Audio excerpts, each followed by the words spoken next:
به پاییزی به خلوت خود ز خاطر من غم سفر ریزی به تار بودم ز آتش عشق تو شعله افروزی چگونه گویم که بیقرارم ز آتش رویت چو آسمان ها چو بیکران ها اسیر گیسویت منم چو مجنون در این بیابان ترانه ها گویم اگر باد صبا رهگذری سوی تو باشد اگر ناله مرغان مهاجر از تو باشد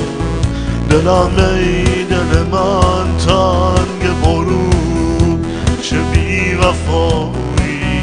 ز این حال خرابم تو هم خبر نداری لا لا لا لای لای لا لا لا لای لای بزن بسازم غرق نیازم ز دوری تو تا کی بسازم بس که غریبم بدون بودت غریبی شده است تار و پودم من پروانه به گرد مویت بزن به بالم گیسوی رویت بکن خرابم ز این خرابی ز حال زارم خبر نداری لا لا لای لای لا لای لای لا لا لای لای لا لای لای لا لا لای لای لا لای لای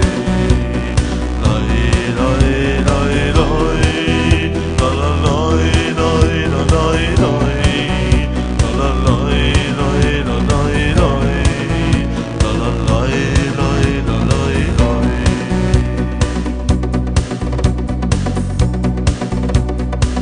ای فلک بگو به باد صبا رهگذر شود به خانه ما از دلم کمی دعا ببرد بزند به بوسه های خدا بر دعای من دعا گوید لحظه ای هم به خواب من آید هر پناه